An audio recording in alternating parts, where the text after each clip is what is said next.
Hey guys, Festival Comic Book University and Uncanny Avengers issue number 25. Little anniversary issue. They don't really celebrate it too much. It's just a regular old Secret Empire tie-in, part 2 of that, in fact.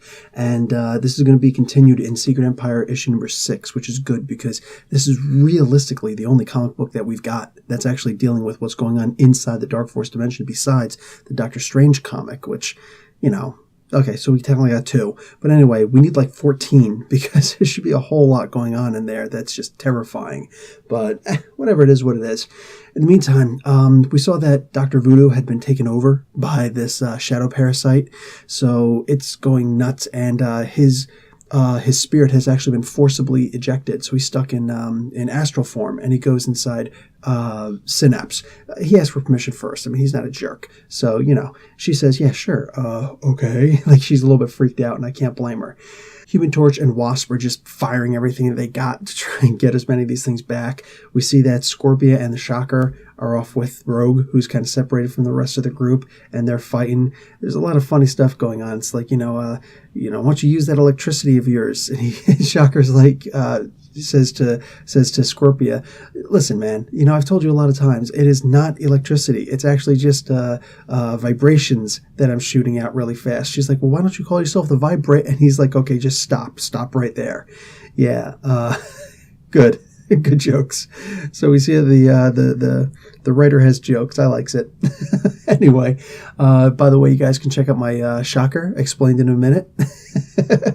I do explain exactly how that works. And anyway, Rogue gets summoned to come and help out because she's uber powerful in the group. She's got Wonder Man strength still, technically.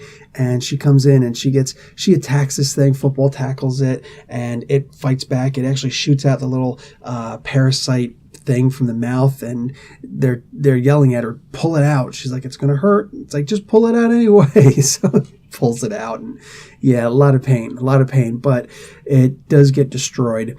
Man, he is able to take his body back over again. I'm talking about Dr. Voodoo, and everything seems to be hunky-dory, but they still need to find a way to turn the lights back on, because if you're reading the Secret Empire issues, you know that Dagger from Cloak and Dagger is actually in charge of keeping the lights on, but she's getting weaker. She's getting more and more tired all the time. It takes a while for her energy to come back to her.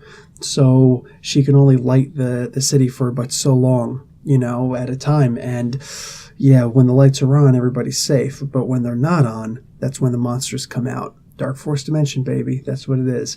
Anyway, guys, I'm going to give this comic a B+. This was really fun. You didn't learn anything, pretty much, but there were a whole lot of movie jokes. I especially like the Starship Troopers joke. If you guys catch that, good on you. There's a couple other ones, too, but that was my favorite one of them all.